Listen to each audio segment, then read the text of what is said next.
Hi everyone, it's Miss Costa here, and in this video I'm going to be taking you through all of the advanced material for the AQA Paper 2 Higher on the 7th of June.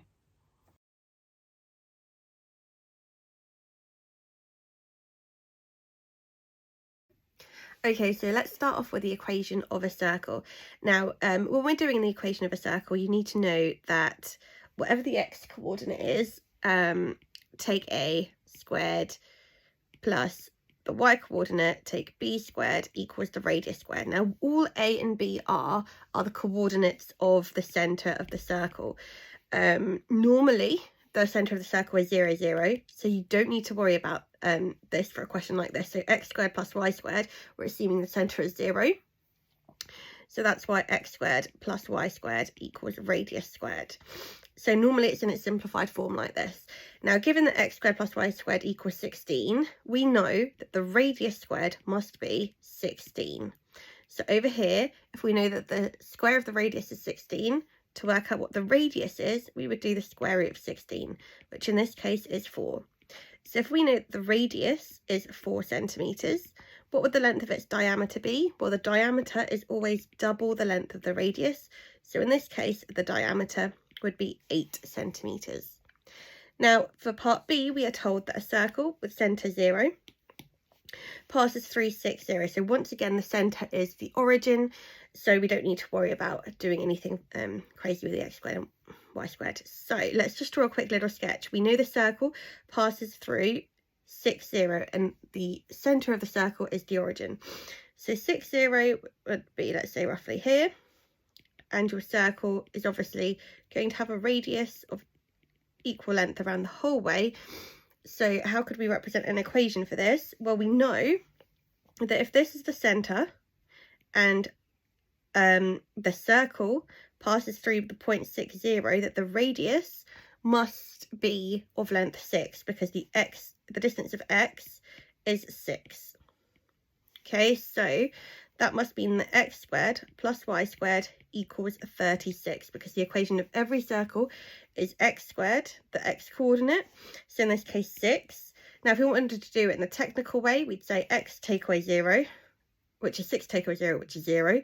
So 6 squared plus, and then what's the y coordinate? 0. 0 take away 0 is 0, so it'll still be 0 squared, must equal 36. Is that true? Yeah, because 6 squared is 36. So that's how the equation of the circle works, but this is just asking me for the equation of the circle, so I would say x squared plus y squared is 36. So essentially, you figure out what the radius would be, and that's all you need to do for that. So next we've got some linear equations. So we are shown two rectangles. The area of the shaded rectangle is 1/8 the area of the large rectangle, and we need to work out the area of x. Okay, so where to start with this? So we know that the area of the rectangle, the large rectangle, would be 24 times by x plus 3. So that would be 24x plus, and I'm feeling quite ill right now, so I'm going to use a calculator to do this. Quite simple. 24 times 3 is 72. So 24x plus 72 would be the area of the large rectangle. Now, you know that the area of the smaller rectangle, or the shaded area, is 1/8 the area of the large rectangle. So let's just divide the area of the large rectangle by 8. 24 divided by 8, so let's say shaded area. 24 divided by 8 is 3x, and 72 divided by 8 would give me 9. So the area of the shaded part would be 3x plus 9. Now, we've also been given some dimensions over here, so we know that this length here is x plus 3, so this total length here is x plus 3, and this little length here is x. So therefore this part here must be 3 centimetres, because both opposite sides of a rectangle are equal. So if that's just x plus 3 must be equivalent to the other side. And then how could we represent this little bit here? Well, that would have to be 24 take x, because all of this length here would be 24, but we've got this part here which is just x. So that must mean that my little rectangle, how do you work out the area of the little rectangle? You multiply length times by width. So 3 brackets 24 take x. Is that right? Sorry, I just don't like funky writing. So 3 brackets 24 take away x must equal 3x plus 9, because I obviously worked out that that was the equation, the area of that. So I've got double-sided equation. Let's just expand everything. So 3 times 24 is 72. 3 times negative x is negative 3x, must equal 3x plus 9. Let's rearrange it. So add 3x to both sides, and you're left with 72 equals 6x plus 9. Take 9 from both sides. So 72 take away 9 is 63. So 6x equals 63. Let's divide both sides by 6, and x must therefore be 9. Okay, so work out the value of x. X is 9. Okay, then we've got some quadratic equations. So these are rearranged in some lovely fraction forms. So first thing I want to do is unfraction the fractions. So multiply both sides by denominators. We can do this step by step. So first, let's say that I want to get rid of this fraction here. So what am I going to do? I'm going to multiply both sides by x squared plus 2. So what would that give me? Well, remember, when you're multiplying fractions, you're multiplying the numerators by each other and the denominators by each other. So let's just have a quick look at what we do if we said that 3/4 is, I don't know, x over 2. What would I do? I'd multiply both sides by 2. So that would become 3/4 times by 2 over 1. So essentially, when you're multiplying by the denominator of one fraction, you just need to multiply the numerator. So over here, that would become 3x squared plus 2 over 2x plus 1 equals 2x. So I've just multiplied both sides by x squared plus 2. As a fraction, that would just be x squared plus 2 over 1, which is why I just need to multiply the numerator. Okay, and then I need to do the same again. So I want to multiply both sides by 2x plus 1. A bit easier this time because it's not a fraction. So I'd be left with 3 brackets x squared plus 2 equals 2x brackets 2x plus 1. I'm trying to solve this. Okay, so in order to solve it, let's expand. So 3x squared plus 6 would give me 4x squared plus 2x. And let's rearrange it so that you've got a quadratic equation. So let's take 3x squared from both sides. So that would leave me with 6 equals x squared plus 2x. And last step, take 6 from both sides. You're just left with 0. So 0 equals x squared plus 2x minus 6. Now, saying solve, let me just see if we can do this without any quadratic formula. What are the factors of negative 6? Well, you could say negative 6 times 1 or negative 3 times 2. Can they combine to make positive 2 though? Nope. So we're going to have to use the quadratic formula. Okay, so let me just get rid of some of this writing. So in order to solve this, you did all of that we've done. You get it in the form 0 equals, let me write that out again. So x squared plus 2x take 6 equals 0. And now I can't solve it just by factorising because none of the thingamabobs do that. So what is the... So you are given your quadratic equation formula in the exam. Remember that every quadratic equation is expressed as ax squared plus bx plus c. Okay, so the first thing you do if you're not particularly confident with the quadratic formula would be to identify what your a, b and c values are. So the a would be the coefficient of x squared. At the moment, that's just 1 because x squared is is the same as 1x squared. We don't say, give me one apple, we just say an apple. So A would be 1. B is a coefficient of x, so B would be 2. And C would be -6. So maybe I should have done them in different colours, but... Okay, so A is 1, B is 2, C is -6. Let's substitute that into the quadratic formula. So B is 2, so I'd write -2 plus or minus the square root of B squared, so 2 squared, take away 4AC. So 4 times by A, which is 1, times by C, which is -6. Okay, and that is going to be divided by 2A. A is just 1, so I could write 2 times 1 or just leave it as 2. So the reason that it's over here it says plus or minus is because with every square number you have a positive or a negative root. Like 36, you could make that by doing -6 times by -6 or 6 times 6. So that's why we say plus or minus the square root. So let's work it out. So what's inside the square root? Let's do plus first. So 2 squared, that would give me 4. 4 times 1 is 4. 4 times -6 would be -24. So that would be 2 squared take away -24 over 2. How would you simplify that? Well, that would be -2 plus 4, and a negative, when two negatives are next to each other, they make a positive. So that would be the square root of 28 over 2. So let's just type that into a calculator. So use your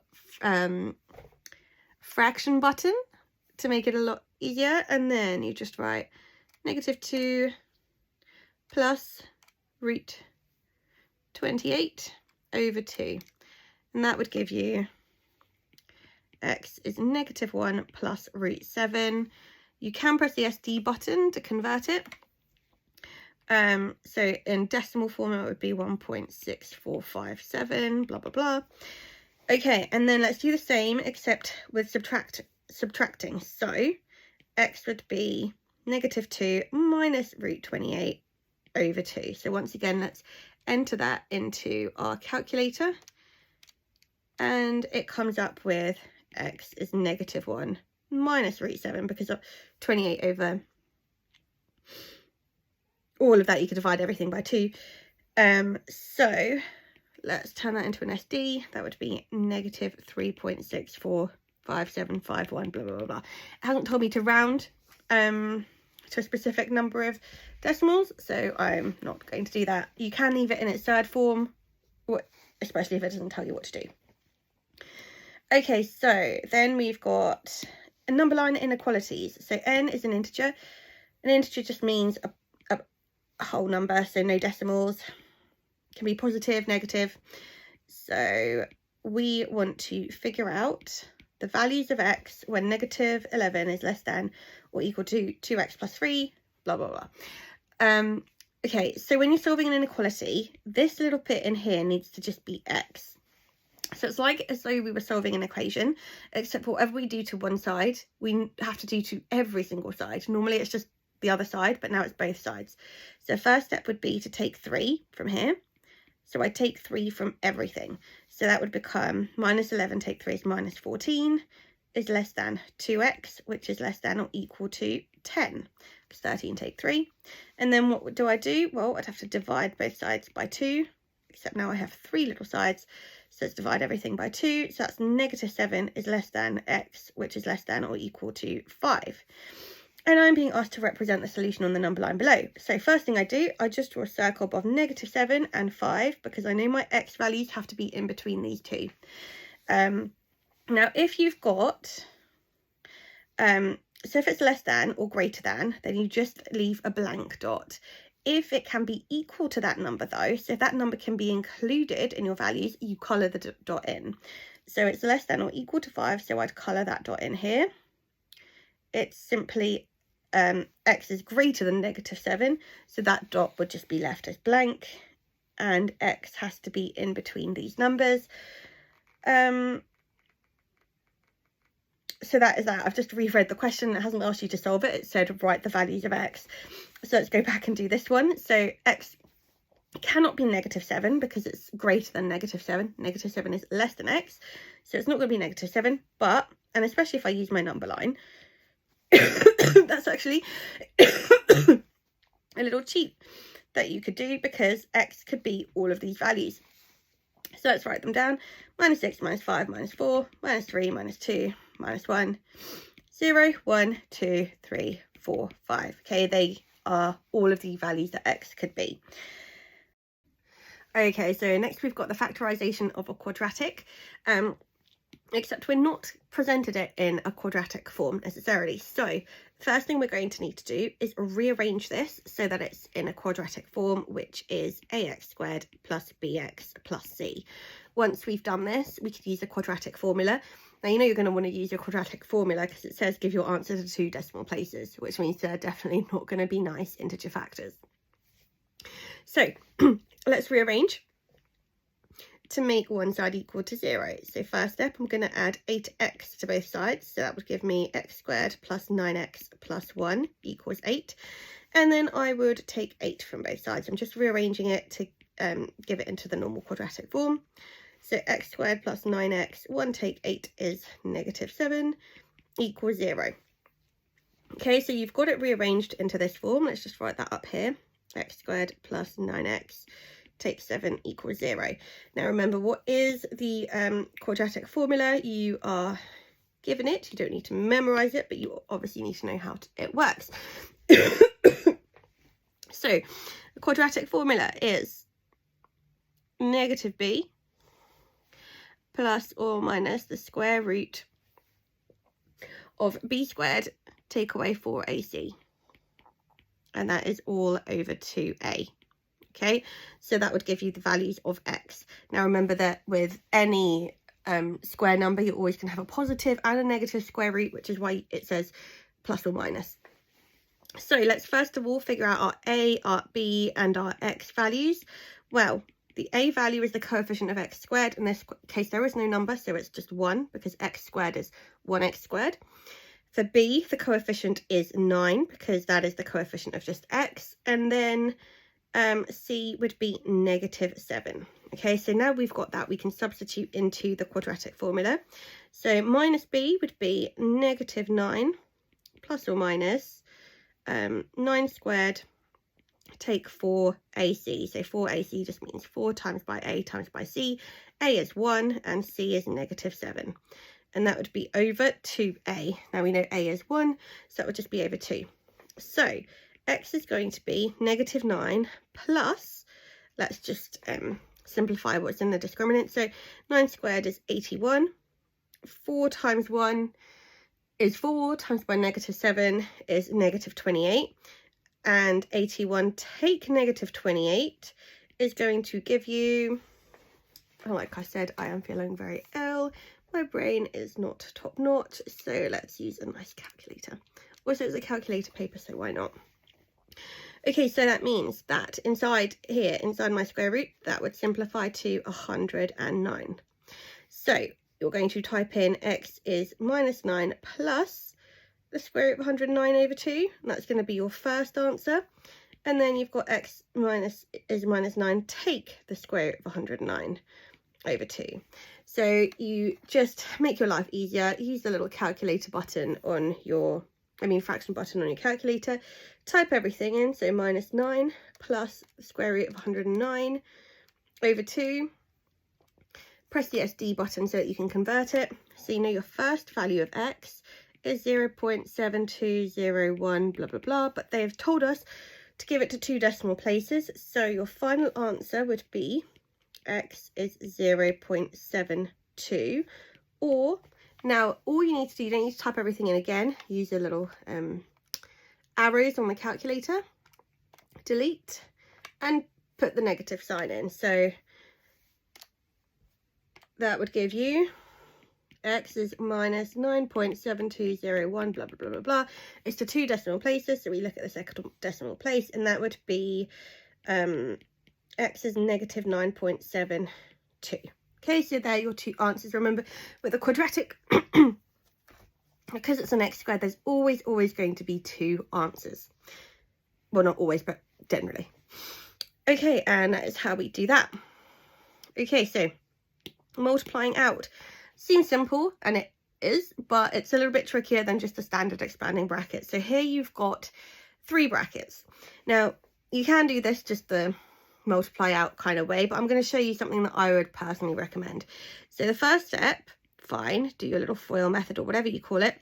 So you've got 2x times by x, which is 2x squared, then 2x times by -4, which is -8x. Then you've got 3 times x, which is positive 3x, and 3 times -4, which is -12. Okay, so let's simplify that. So that's 2x squared minus 5x minus 12, because -8 plus 3x is minus 5x. So that is what your first 2 brackets have expanded to. Now, what I would personally do, just because it's so frequent and common for people to just miss one bit out. If you're 100% confident on this, fine, but if you've ever got these wrong just because you made a calculation error, use the box method.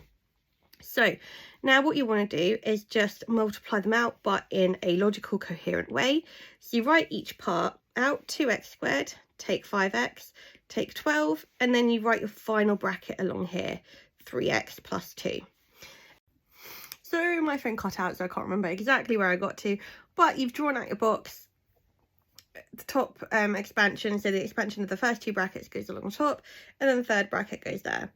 Now, the reason you do this is because it's so easy to just miss out a term, or just get a little bit confused. So let's do it bit by bit. 2x squared times by 3x. 2 times 3 is 6. So that gives me 6x cubed. 3x times -5x is minus 15x squared. 3 times -12 would be minus 36x. Then you've got 2x squared times by 2, which would be 4x squared. 2 times -5 is minus 10x.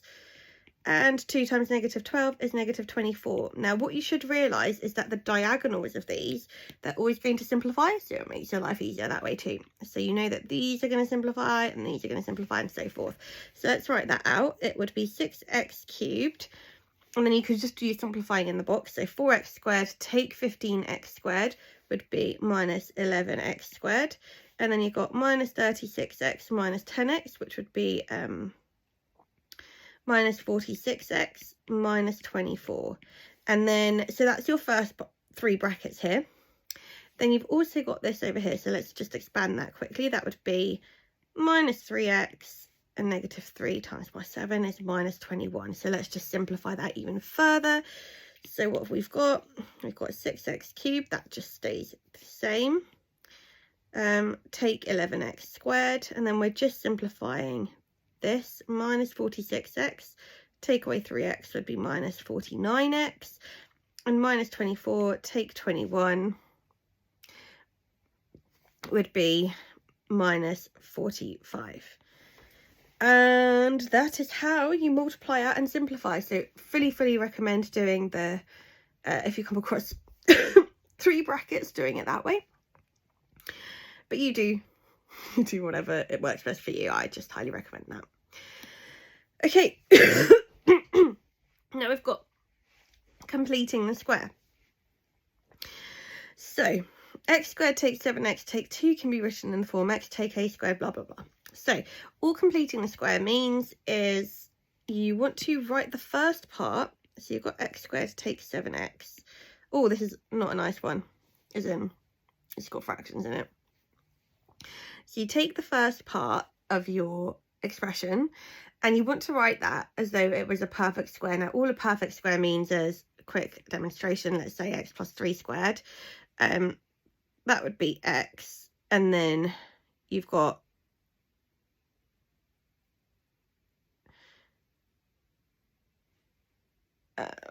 my brain's frozen. I can't remember how, and then you've got 3 there. I've done this wrong because x isn't long enough, but either way, okay, let me just undo that. Okay, so let's say x is here, and then you've got plus 3, and then you'd have x plus 3 here too. So essentially it's saying x plus 3 multiplied by x plus 3. So two terms multiplied by themselves. That makes a perfect square. And when you multiply them out, if you like expanded everything, it would, and pictorially represented it, it would represent a square. That's why it's called a perfect square, because it's something multiplied by itself.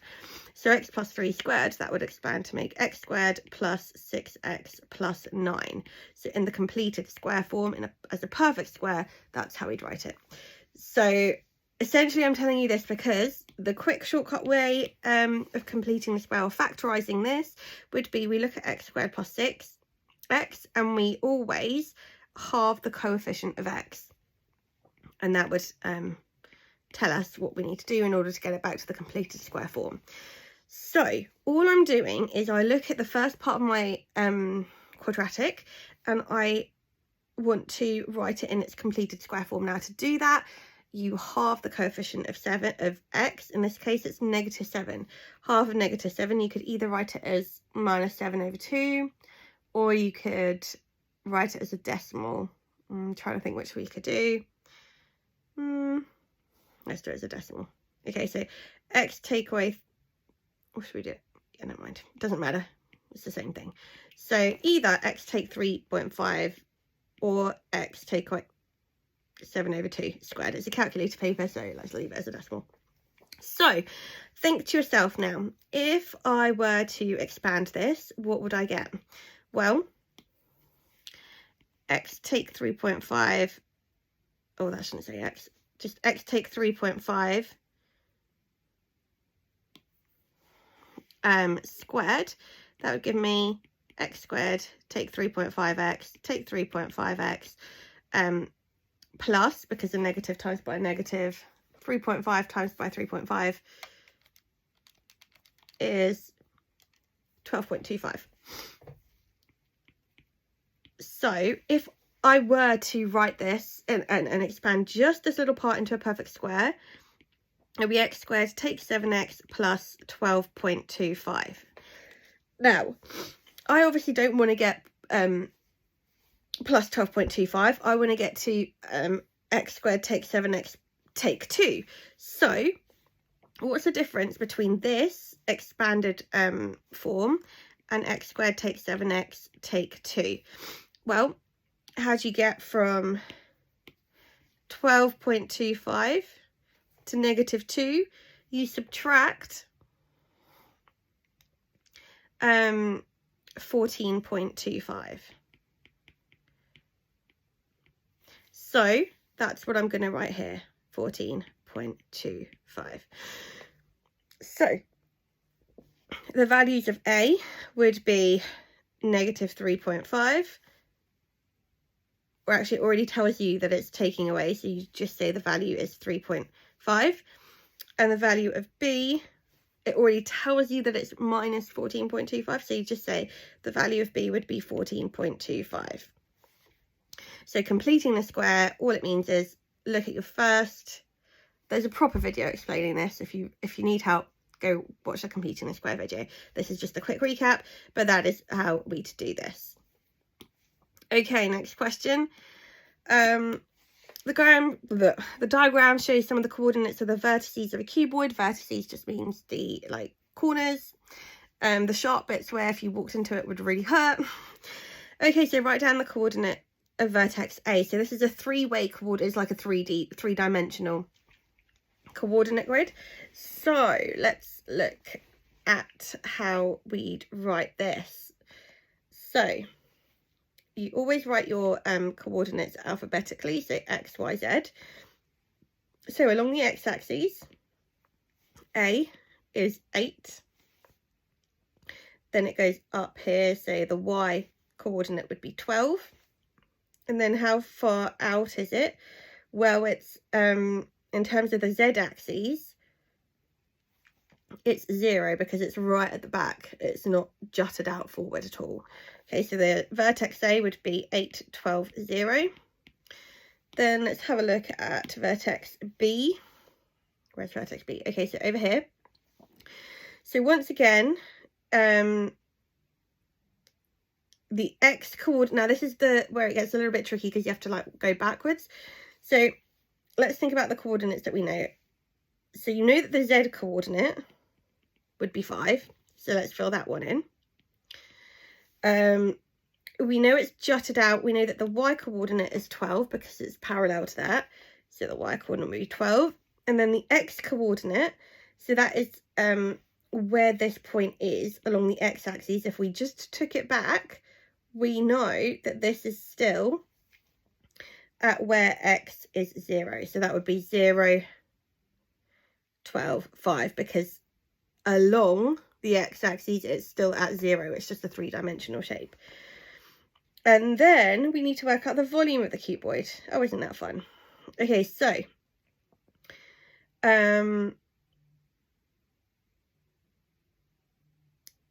let's work out the length then, I guess. So we know that the height of the cuboid is 12. We know that this width here is 8 because it goes from 0 to 8. Here it goes from 0 to 12. And we know that the z dimension is a distance of 5.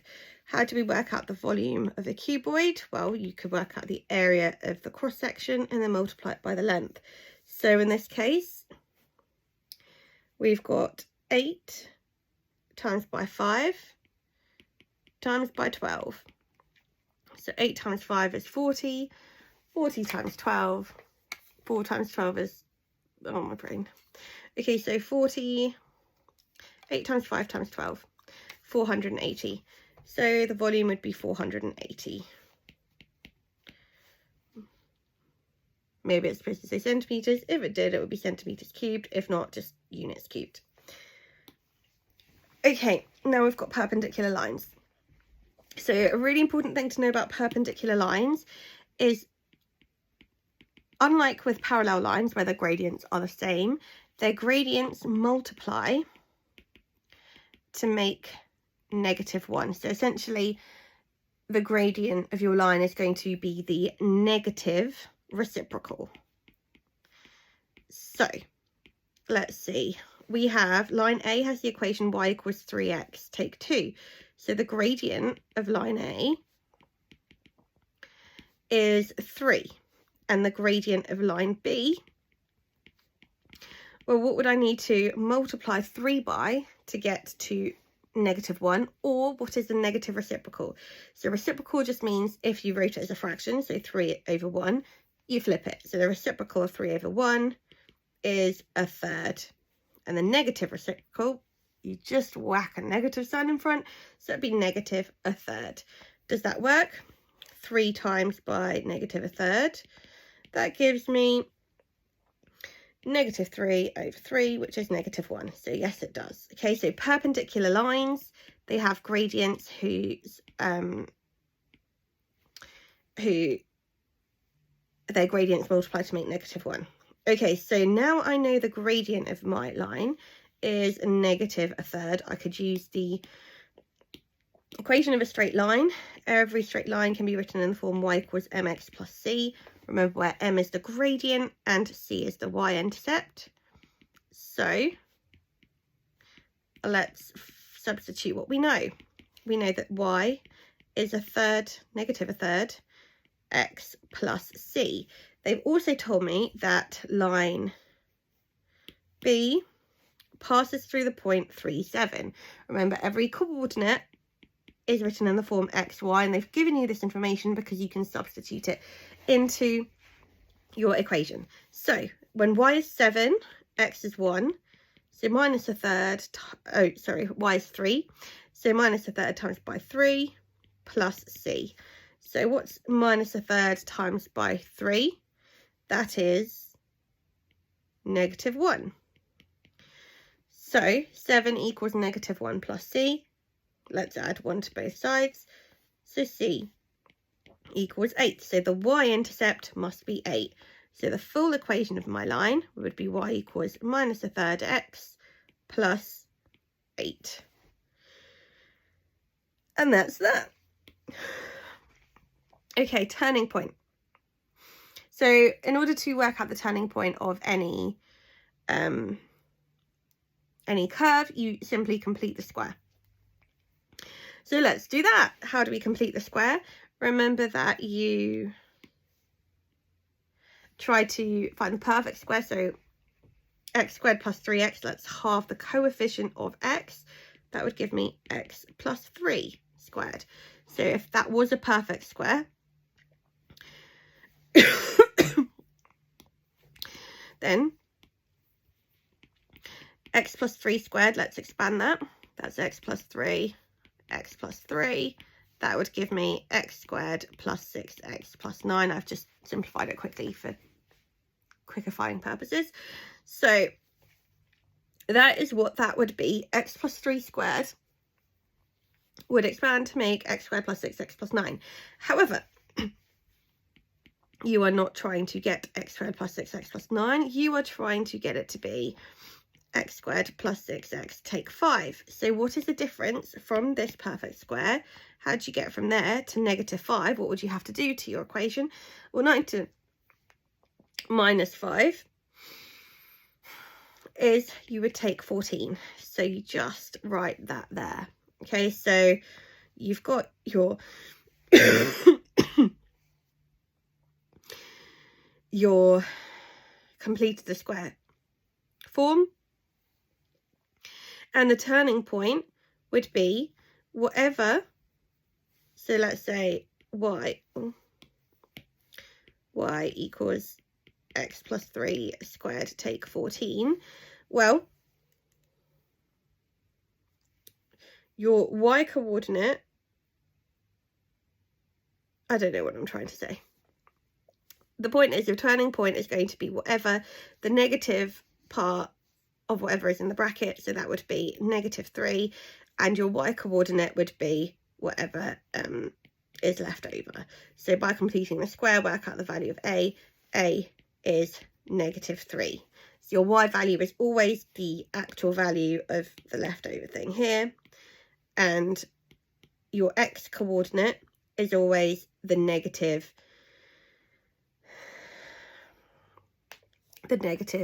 of what is in the bracket. In this case, -3, because it's a negative of +3. Okay, inverse functions. So when you've got an inverse function, it helps to just write it. So instead of saying f of x, you could just write the equation as a normal linear equation. So y equals 4x plus 5. What you want to do is rearrange this to make x the subject. So let's take 5 from both sides. So y take 5 equals 4x, and then let's divide both sides by 4. So y take 5 over 4 equals x. So you've rearranged it to make x the subject. Now all you want to do is just wherever you see a y, substitute an x.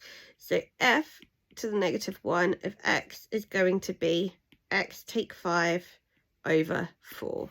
Okay, so you rearrange it, make it equal to y instead of f of x, rearrange it, and then just switch your values around. So that's all you do for that. So let's apply the same thing for this question here. So find the value of the inverse of that. So let's work out what the inverse of f of x is. So f of x is 3x take 6. I've just expanded the brackets. Let's make it equal to y equals 3x take 6 and rearrange. So we add 6 to both sides. So y plus 6 equals 3x. And then you divide by 3. So y plus 6 over 3 equals x. So f -1 of x would be x plus 6 over 3. You just, for the final part, just switch the value of y with an x, okay? So now we need to find the value of f of -1 of 3. So wherever we see x in our function, we substitute 3. So 3 plus 6 over 3, that gives me 3 plus 6 is 9 over 3, which is 3. And that's how we do inverse functions. And lastly, we've got a triangular number sequence. So the triangular numbers begin 1, 3, 6, 10, the nth term. So you've been given the nth term, and you just need to find the sum of the 14th and the 29th triangular number. So all that n represents in the nth term is the position of n. So like the 14th term, that represents that is when n is 14. The 29th term, that would be when n is 29. N just represents the position in a sequence. So like how with a race you have first, second, third, fourth, fifth, n is which position in the race you've come. So in this case the 14th and the 29th. So we just substitute that in. So a half n means a half times by n, in this case 14, times by 14 plus 1, n plus 1 is 15. So half of 14 is 7, 7 times 15, so that's the 14th term. 7 times 15 is 105. So the 14th term is 105. I do the same for the 29th term. So I do, let's do it in a different colour, a half n, so half times 29 times by 29 plus 1, which is 30. So 29 divided by 2 is 14.5. So the 29th term is 14.5 times by 30, which equals 435. So the 29th term of the triangular numbers is 435. What do I do to work out the sum? I just add them together. So 435 plus 105 is 540. So your final answer would be 540.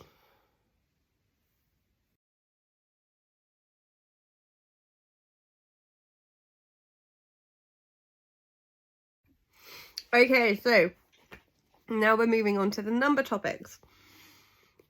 I didn't realise how much a strep would affect my voice, but okay, so write down an expression for the area of the rectangle in its simplest form. Okay, how do we work out area of a rectangle? It's space times height, length times width, whichever formula you know. So that would be 4x times by 3y.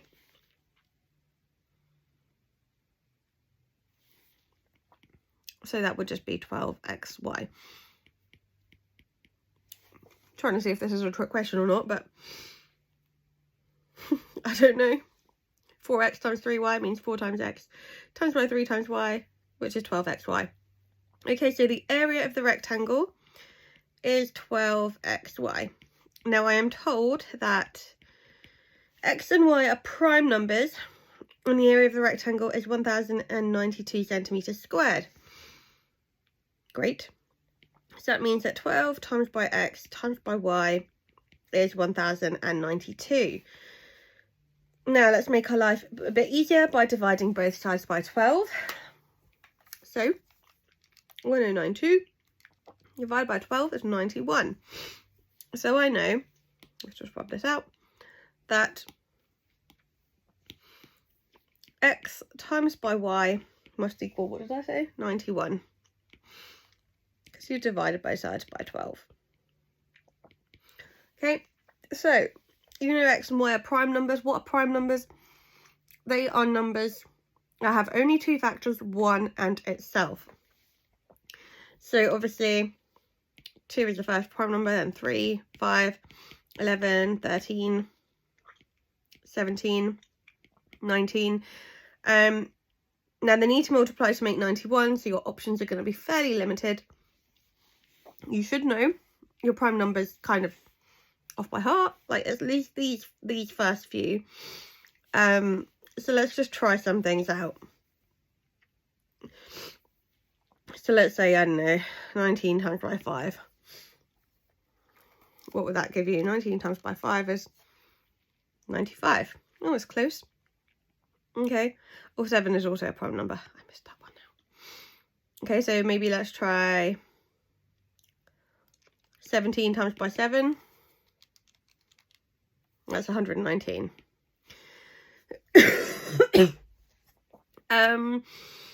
Next, let's try, I don't know, 7 times 13. Oh, that's 91. Great. Excellent. So work out the values of x and y.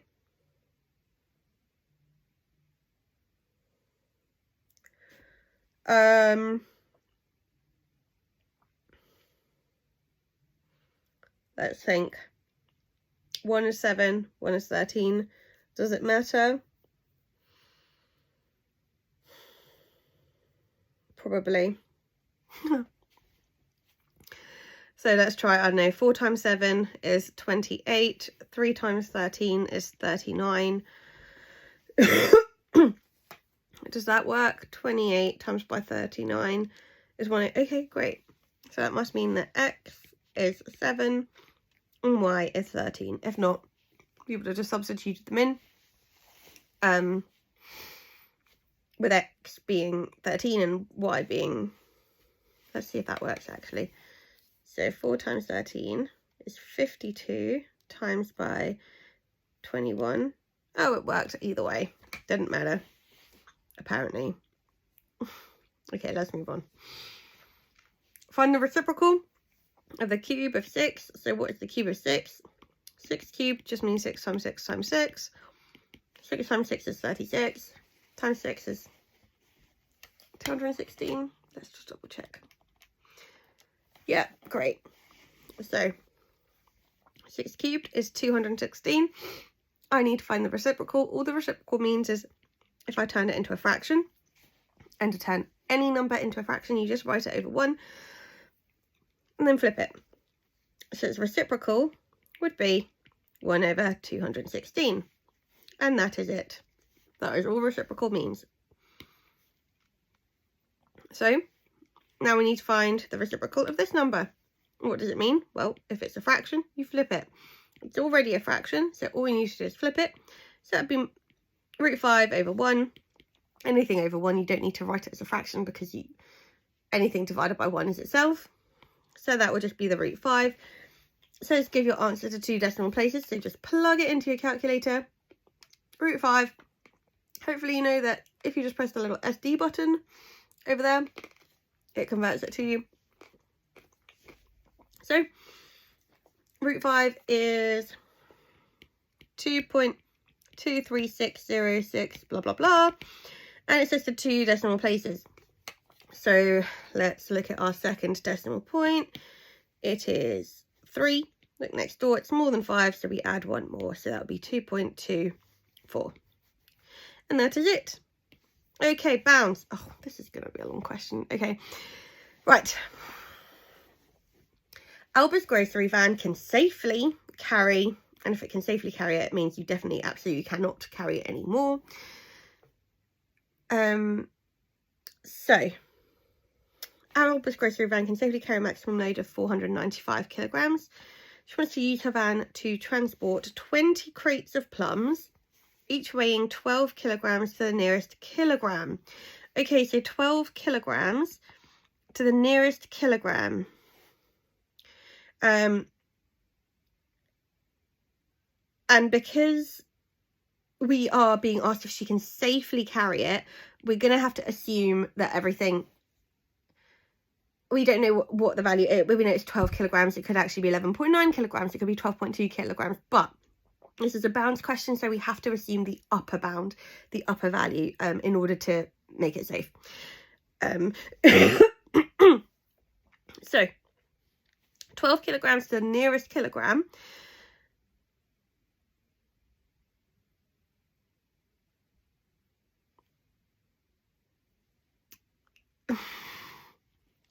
The largest possible weight it could be would be 12.49 recurring. Okay, so sometimes like when you've got bands, you might say 11.5 is less than or equal to x, which is less than or equal to 12.5. But obviously if it was 12.5 kilograms, it would be rounded to 13 to the nearest kilogram. So for this question, we're just going to use plums are the upper bound, 12.49 recurring kilograms. Okay, so that's how much each crate could weigh. Unlikely that it is, but we need to play it safe because obviously the question is about safety.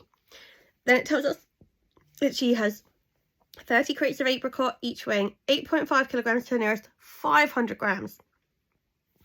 Now, the quick way is questions where it's like to the nearest 5 centimeters or 500 grams. People always get confused on them, but all you do is you look at what it's rounded to, 500 grams, and you half it, and then you add half of that to find the upper bound. You take half of that to find the lower bound. So 8.5 kilograms to the nearest 500 grams would be 8. Oh, where's it gone?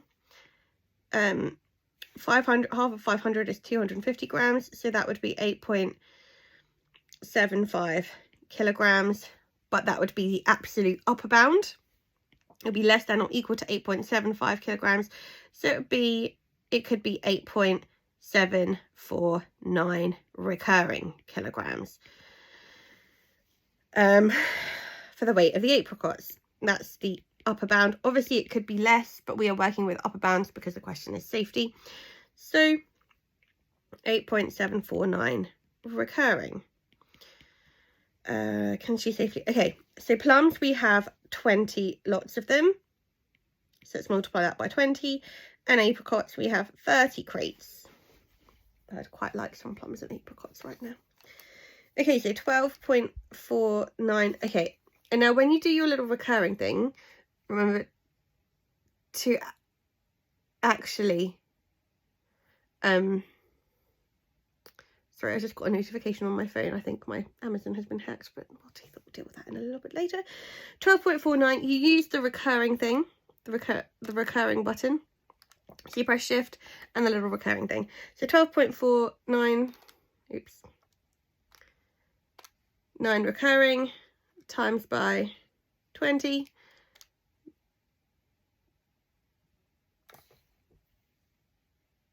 Well, annoyingly, I think that's just rounded it to 12.5, whatever. So that's 250 kilograms. 8.749 times by 30 gives you 262.5 kilograms. So the upper bounds of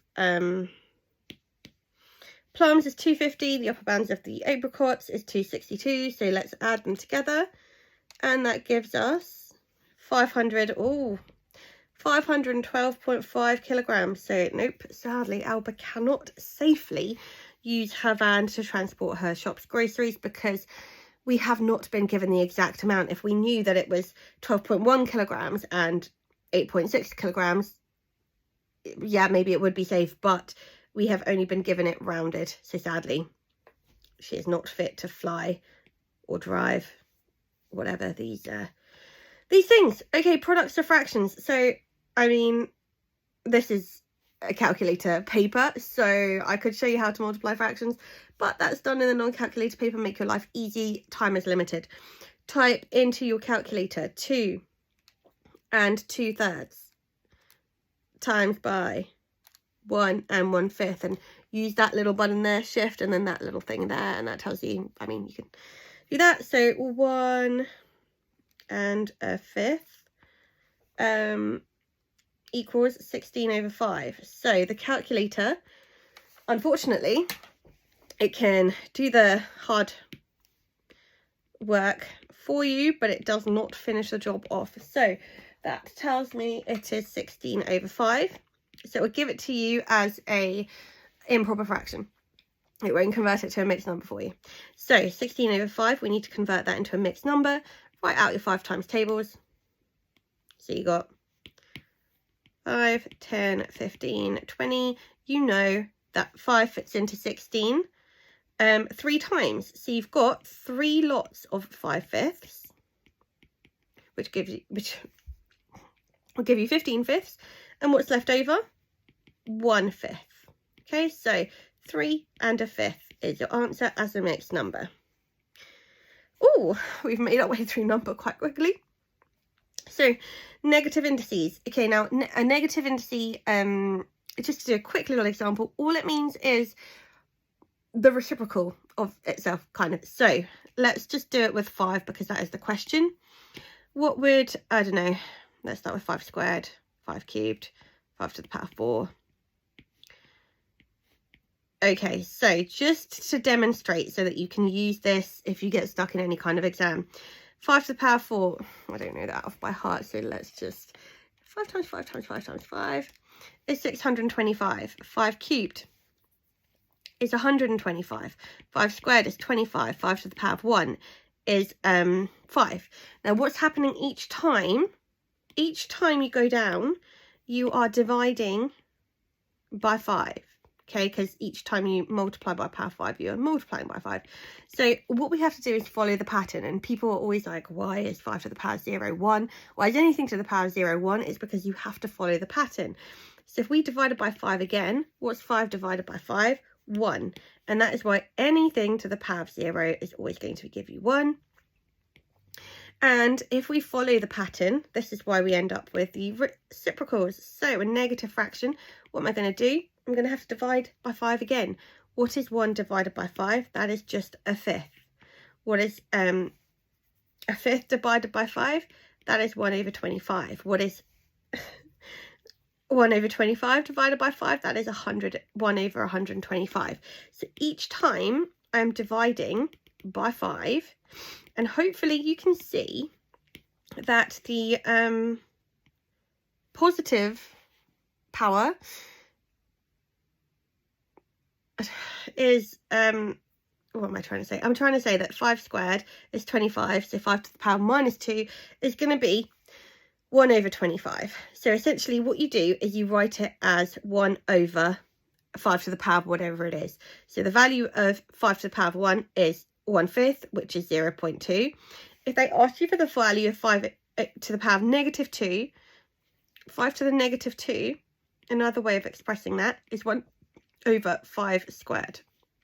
Okay, and then you obviously work out that 5 squared is 25. So hopefully you can see why and how a negative reciprocal, just a negative power just means 1 over that positive thing. So 5 to the power of negative 3 is the same as 1 over 5 cubed. And what's 5 cubed? 125. So 5 to the power of negative 3 would be 1 over 5 to the power of whatever the original thing was. Okay, now write down the value of 8 to the power of negative 5 over 3. So this is not only a negative indice, it is a negative fractional indice, which makes it double the fun. So the I've got a really itchy nose. So the the denominator is the root of your thing, and the numerator of the fraction is the power. So what that means is, let's just work it out as though it's positive first. So if I said it was 8 to the power of 5/3, what that means, it would be the cubed root of 8 and then done to the power 5. So what's the cubed root of 8? 2. So that would be 2 to the power 5, which is, I should know this, 2, 3, 4, 5, 32. Okay, so 8 to the power of 5/3 is 32. We need to write down the value of 8 to the power of negative 5/3. So the long way to do it would be, say, 1 over 8 to the power of 5/3, and then do 1 over the cubed root of 8 to the power 5, and then do 1 over 2/5, which eventually would give me 1 over 32. Or what you could do, like I did, just work it out as though it's a positive, and then whatever you get, you just write it as its reciprocal. So that'd be 1 over 32. Both ways are valid. One is just a bit quicker, easier. You choose whichever works best for you. And that is the end of number. So next we've got geometry and measures.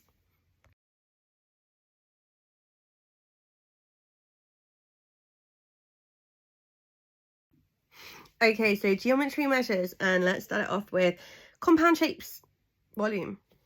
Apparently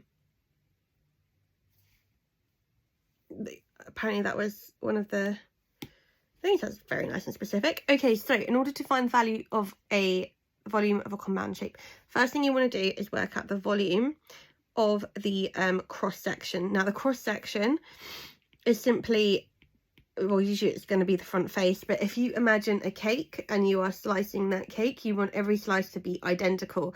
So the cross section is the part where if you sliced it, it will be sliced in that shape all the way throughout. So you can like push the cross section forwards and backwards and it stays in the same shape if it is a prism. So let's work out the area of the cross section. Now it's made up of a compound shape, so we can split this up into a rectangle and a triangle. So we've got the rectangle, which is 9 centimeters by 8 centimeters, and then we've got the triangle, which has a base of 8 centimeters, and let's work out what its vertical height must be. Well, we know this distance here must be 9 centimeters, and the total length here is 15. So 15 take 9 is 6 centimeters. So that must mean that the vertical height is 6 centimeters. So the area of the rectangle, 9 times 8 is 72 centimeters squared. And then we've got the triangle. So let's flip it over so that we've got looking like this. So the height is 8, the base is 6. Area of a triangle is base times height divided by 2. So base times height divided by 2, that would be 6 times by 8 divided by 2, which would be 24 centimeters squared. So the area of the cross section, the entirety, this little bit here, would be 24 plus 72. So that would give me 96 centimeters squared. Okay, so the area of the cross section is 96 centimeters squared. And then all I need to do, I've worked out the hard part. That's the cross section here. That is 96 centimeters squared. I just do 96 centimeters squared times by the depth. Okay, so 96 times by 20 is going to give you the volume of that shape. 96 times by 20 is 1,920 centimeters squared. Okay, so the key is volume of a prism is area of cross section multiplied by the depth. So do that, you can't go wrong for any prism. Okay, next we've got the total surface area of a cone. Now you will be provided the formulae for volume and surface area of a cone. So the curved surface area, that just means like imagine an ice cream cone, the cone part, it doesn't have a lid, or at least I haven't come across an ice cream cone that has a lid, but you need to work out the total surface area of this cone, which means the curved part plus this part here, and that's the part that most people forget. So you are given the formula for the curved surface area, which is pi r l, and I made this when I was ill and tired, so I forgot to write a radius, so let's just make one up. I don't know, let's say 5. Okay, so the radius of that thing is 5. So the curved surface area is going to be pi times by radius, which is 5, times by L. And L, just in case you didn't know, is the slant height.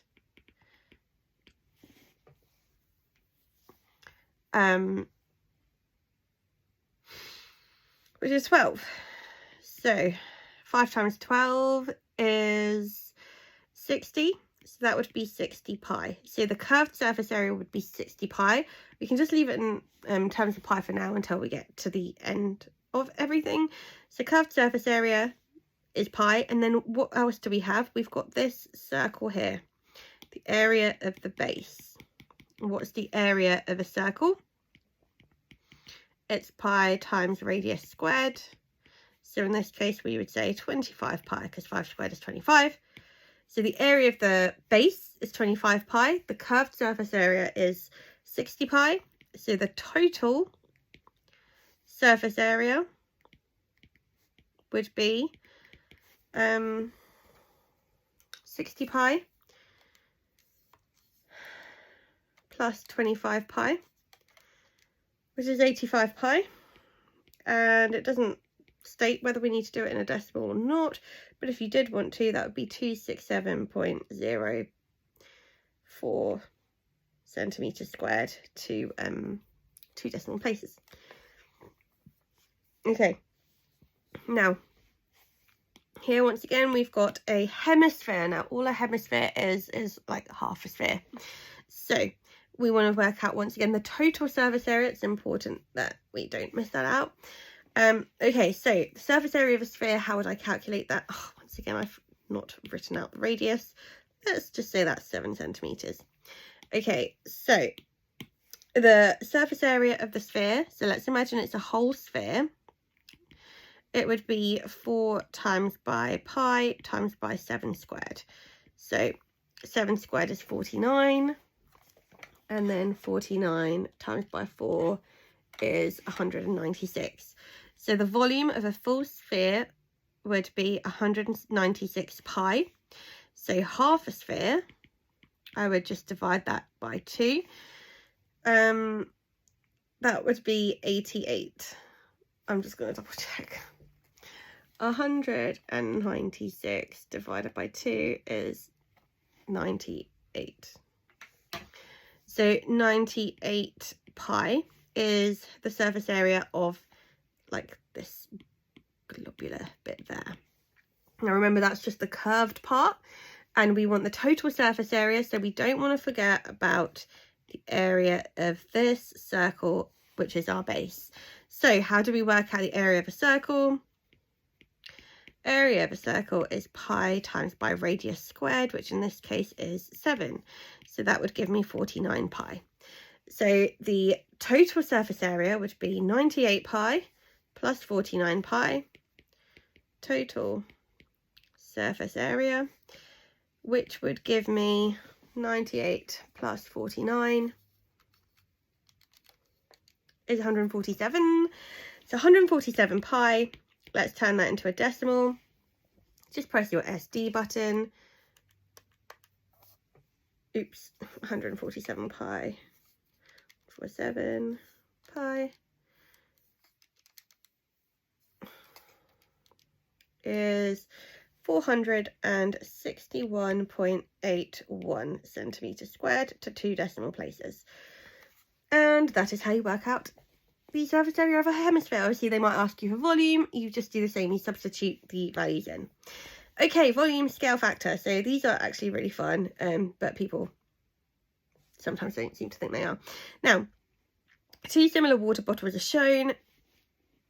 So what is important is that we are told that they are similar. So what that means is that they are going to have a linear scale factor, an area scale factor, and a volume scale factor. We have been given the linear scale factor because we've been given the lengths of the bottles. So we know that to get from bottle A to bottle B, what's 25 divided by 12? 25 divided by 12 is, oh, that's the time. 25 divided by 12 is, oh, that's a nasty one. 2.083 recurring. So that is the linear scale factor, 2.083 recurring. And to work out the volume scale factor, what I need to do when I've got volume, it's multiplying one dimension by itself and by itself again. So the volume scale factor would be 2.083, cubed. Okay, so let's cube that. Oh gosh, that's not a nice number either. So the volume scale factor would be 9.04224537 recurring. Okay. So to work out the area scale factor, all we would have done is done 2.083 squared. But we're trying to work out the volume scale factor, so we cube it because the volume is 3 dimensions. So the smaller bottle can hold a volume of 300 millilitres.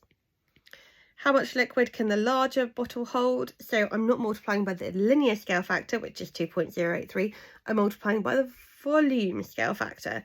So I would times by 9.0422, that long number there, So times by 300 is 2,712.673611. Doesn't say what we should round this to, but let's just say the nearest milliliter. So better be safe than sorry. So 2,712 milliliters in real life. Or you could say 0.67. Either way, they're normally going to give you a a value or a unit they want you to round it to. Okay, next we've got some lovely elevations. So now I did have a Toblerone, but I've lost it. So essentially what I was going to say is that this shape looks like, imagine a Toblerone. So front elevation is a little triangle, the side elevation is this thing, and we need to draw the plan. So the plan view is always the view from above. So imagine you were a bird looking down.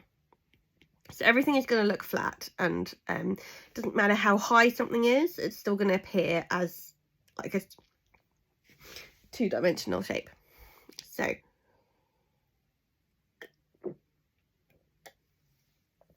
okay, so I know that the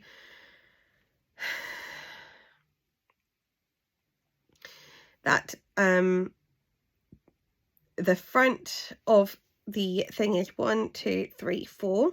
So do 1, 2, 3, 4. So that's going to be like the edge of your Toblerone, if you imagined it.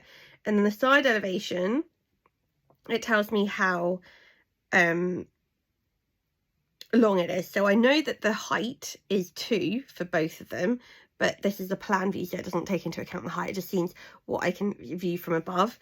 I know it's going to be 4 wide, and then 1, 2, 3, 4. 1, 2, 3, 4 long.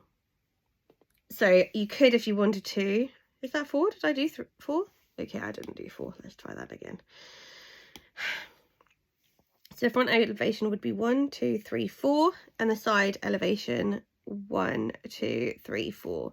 Okay, so it's obviously going to have that little thing here that splits the triangle in half. You can draw that, you don't have to, and that would be your plan view, which just means the view from above. And now you're being asked to draw a sketch of the solid shape and label your dimensions. So well, you know it's going to have a front little face like that.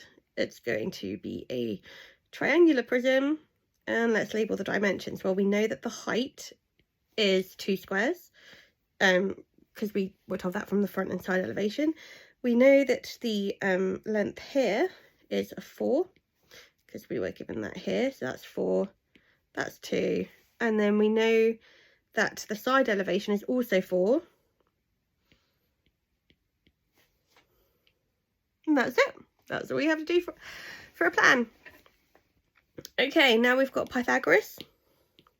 So find the perimeter and area of the triangle shown below. So it's not always going to necessarily be an easy Pythagoras question where they say use Pythagoras to find out the length of this. Here we've been given an isosceles triangle. You know it's isosceles because you've got these two lines here. They just tell you that the lines are equal. So what should we start with first? I don't know, perimeter. Oh, well, actually, we could do the area, because the area is very simple. So how do you work out the area of a triangle? It's always the vertical height, the base times by vertical height, divided by 2.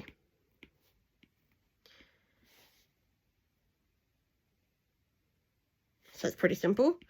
8 times 12 divided by 2. 8 times 12 is 96.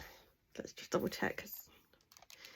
Yeah, 96 divided by 2 is 48. So the area is 48 centimeters squared. Now, next part is I need to work out the perimeter. This is where Pythagoras comes into play.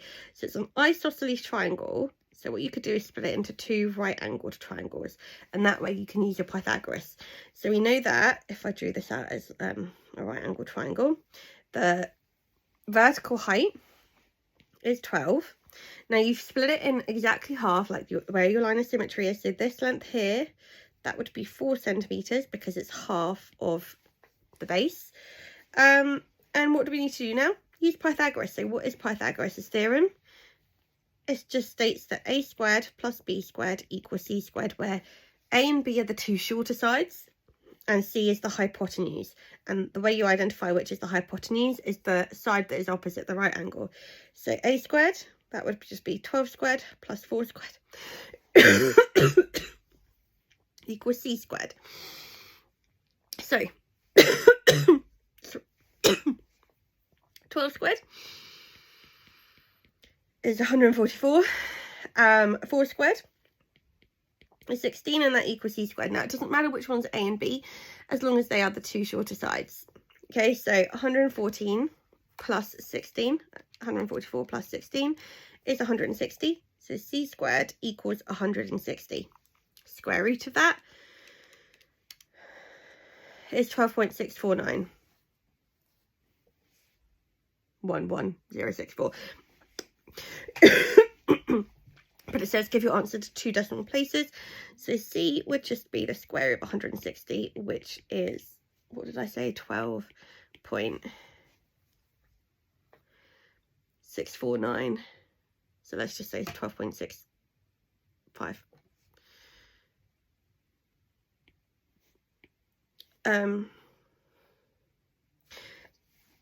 So that is the length of these sides here.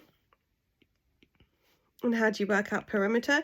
Perimeter is just the distance around all of the shapes. So going around here, 12.65 plus this. So you'd have 12.65 plus 8 plus another 12.65. Okay, now ideally I wouldn't have rounded there, but as you can see, I am kind of slightly dying. So let's just go with it.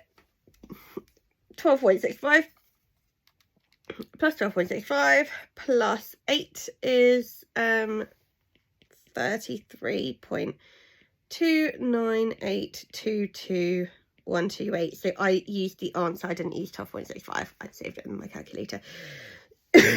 So what's the perimeter? We worked out the area is 48, and then we'll say perimeter is 33.29. So that would be 33.30 centimeters squared. No, just centimeters. It's the length to 2 decimal places. Okay. Now, a time question. So Marcus drives 224 miles from Edinburgh to Manchester.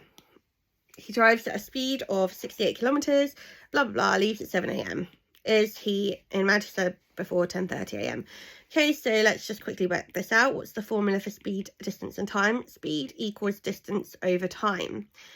If you ever forget this formula, a really quick and nice thing to do is just think of the national speed limit. What is the national speed limit? 70 miles per hour. And what does each part of this thing mean? Well, 70, that tells us the speed is miles. That is the distance. Per means divided by, an hour means time. So yeah, use the national speed limit to help you remember this formula. So we know the distance, we know the speed. So we'd say 68 equals distance, 224, divided by time. So let's rearrange this equation. 68t is 224. So the time must be 224 divided by 68. What is 224 divided by 68? That is, why are they such nasty numbers? T is 3.294117647 blah blah blah blah, recurring, a really long number. You'll see it if you've done it in your calculator. So it will be 3.294 blah blah blah blah hours. Now remember that time is always expressed in hours, but we want to be expressing it in hours and minutes. So 3 hours, and then let's just round this to 29.411. Okay, so we want to write that to turn hours into minutes. Like if you had 0.5 hours, what would you do? You'd say 0.5 times by 60 to give you the time in minutes. So we do exactly the same thing here, because that would obviously give you 30 minutes. 30 minutes is half an hour. So we do the same thing here. I'd say 0.29. Actually, I'm just going to type 224 divided by 68. And then times that by 60. Oh, I can't. Okay. So it's not remembering it. 0.29. Let's write it down. 4117647 times by 60 is 3 hours 17 minutes, and then 64. Let's just round it to 3 hours 17 minutes. Does he reach Manchester before 10:30 a.m? Well, 7 a.m. to 10:30 a.m, that is 3 hours 30 minutes. So actually, yes, he does. Because it takes him 3 hours and 17.64 minutes. So he'd be there at about 10:17 a.m. Okay, great. So last question is a geometric proof. We need to prove that this is a cyclic quadrilateral. Now, what do I know about cyclic quadrilateral? Hopefully you remember from your circle theorem knowledge. In a cyclic quadrilateral, the opposite angles sum to make 180.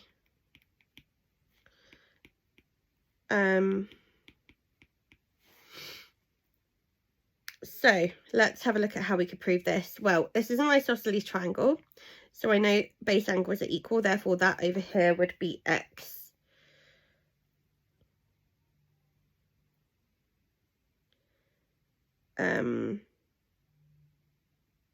AC equals CD. So how could I work out an expression for ACD? So angle ACD would be 180 take 2x. Why am I saying that? Because angles in a triangle are to make 180.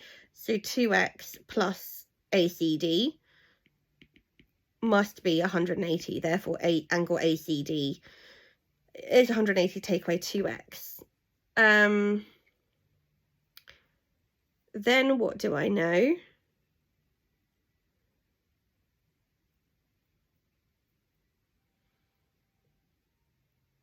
I'm very tired right now.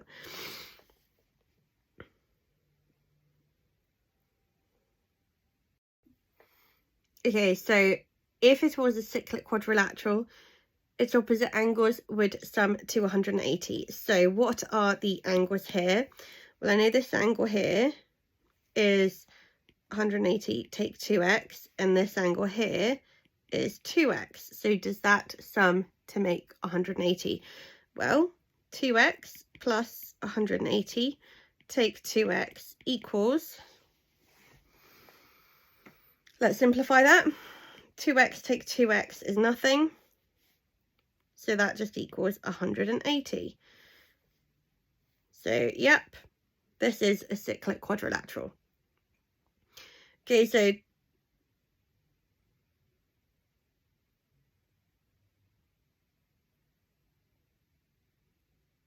you know that my brain is trying to figure out what to say. You know that these two angles sum to make 180, and if they sum to make 180, it's a quadrilateral. Angles in a quadrilateral sum to make 360. Therefore, these two are also going to have to, whatever they are also going to have to sum to make 180, because that's all that's left over in the quadrilateral if these two sum to make 180. and that is geometry and measures.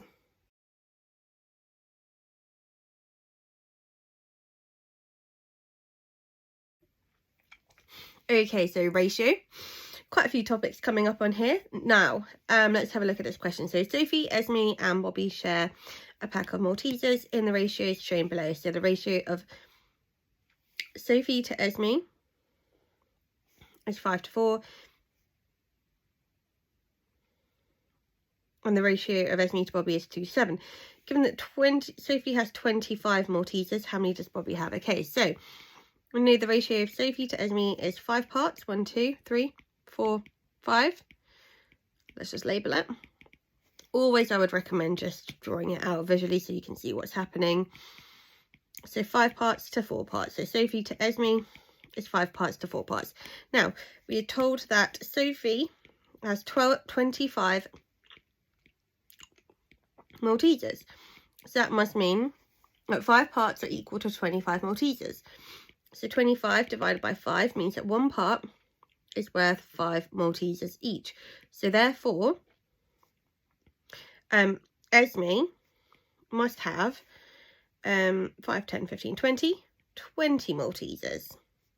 Okay, so we figured out how many Maltesers Esme has. Now we know that the ratio of Esme to Bobby is 2:7. So 2:7. 1, 2, 3. Or should we do it in a different colour? Yeah, let's do it in a different colour. Oops. So Esme to Bobby is 2:7.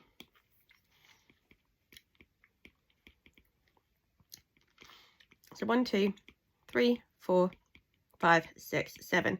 Now we know that Esme has 20 Maltesers. So in this new ratio, obviously it's not the same as before. So we know that she has 20 Maltesers. We've already worked that out.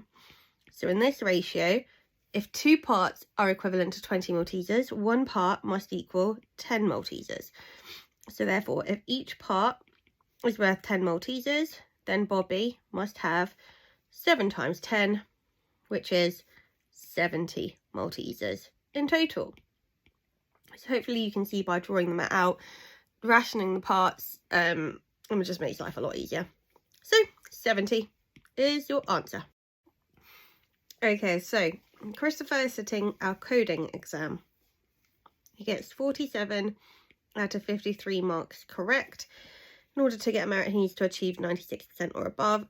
Has he achieved a merit? Well, all I need to do is turn this into a percentage and then I can compare. So how do you convert a fraction to a percentage? Well, you just multiply it by 100. So you can type into your calculator 47 over 53 times by 100. Or we could just divide it first. So 40, that's probably easier. So remember this line here, that just means divide. We could turn it into a decimal by dividing. So 0.86792, it's a recurring decimal, is what 47 over 53 would be. Once you've got something in a decimal form, to turn it into a percentage, you simply multiply it by 100. So therefore, this as a percentage would be 88.68%. So let's round it to 88%, as he hasn't quite fully achieved 89%. But either way, 88% or 89% is definitely not enough to achieve a merit because he needs 96% or above. So sadly, no, he has not achieved a merit. Okay, now,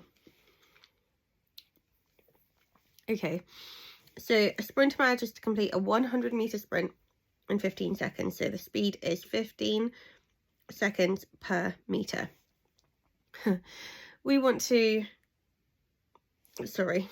15 meters per second. We want to convert this into kilometers per hour. So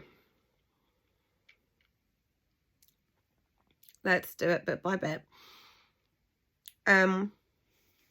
Let's turn it into minutes first. So 15 meters per second. How many seconds are in a minute? 1 minute is 60 seconds. So I can times both sides by 60. So if he runs 15 meters in a second, 15 times by 60 is 900. So here I write 900 meters per minute. How many in an hour? 60 minutes is 1 hour. So to get it from minutes to an hour, I multiply by 60 again. So 900 times by 60 is 54,000 meters per hour.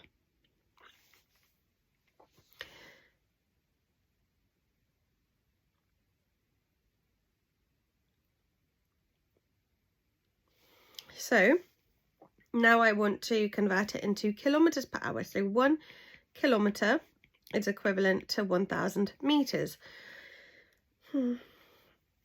So I would divide by 1,000. So that would give me 5,400 kilometers per hour. Yeah, very fast. Very fast indeed.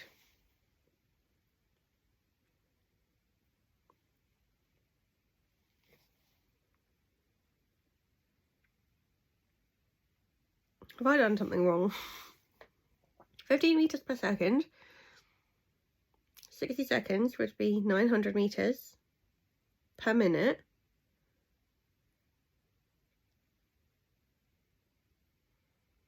Yeah.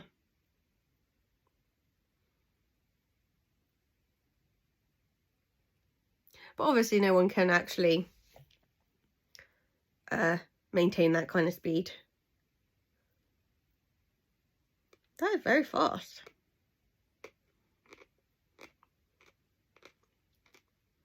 Okay, next. Right, Louise is 10 years older than... okay, so here we've got a set of expressions. We are going to want to form an equation using them. Whenever you've got a question like this, you just want to label the easiest thing as x or n or whatever it is, whatever variable. So we know that Louise is 10 years older than Anna, David is 5 years younger than Anna, and Lauren is twice Anna's age. So Anna is clearly the common variable. So let's just say that Anna is x years old. We don't know how old she is. If Anna was x, what would Louise be? Well, Louise is 10 years older, so she would be whatever Anna is, x plus 10. David is 5 years younger than Anna, so if Anna is x, David would be 5 years less than that. And then we've got Lauren, who is twice Anna's age. So if Anna was x, Lauren would be 2x, double her age. We know that the sum of their ages is 105. Sum just means the total when they're added together.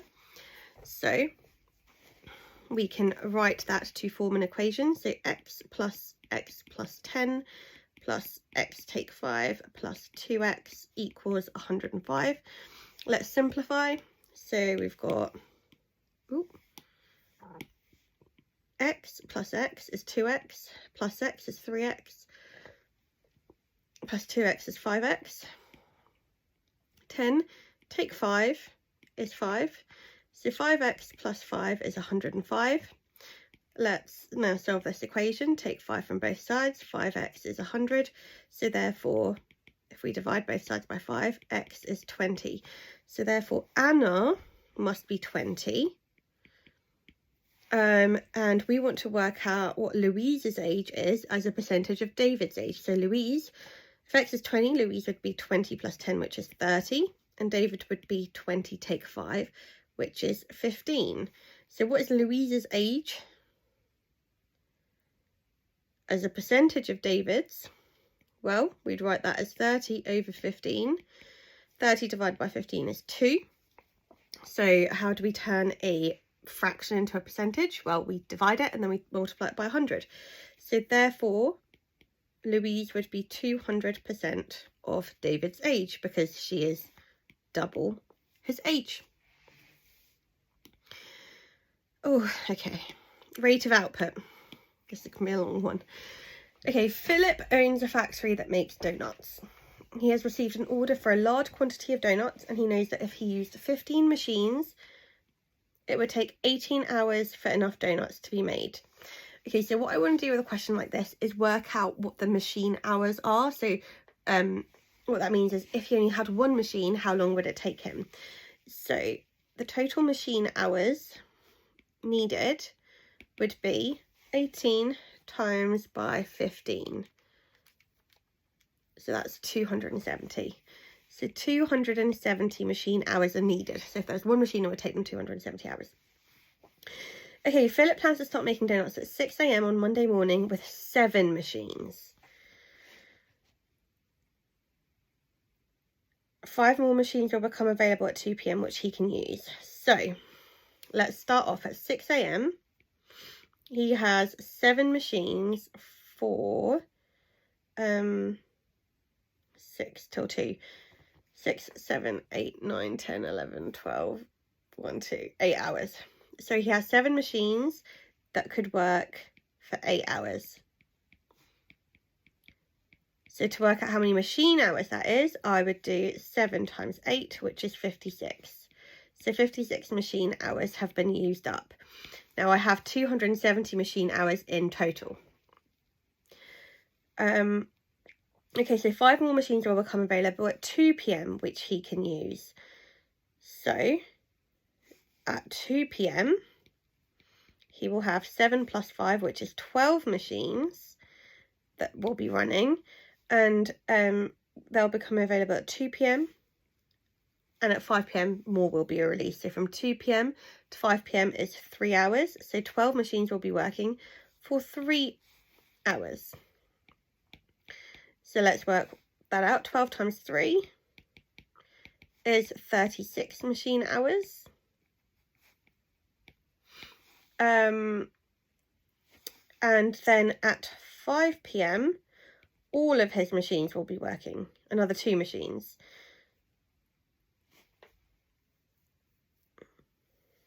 So actually he doesn't have 15, he has 14.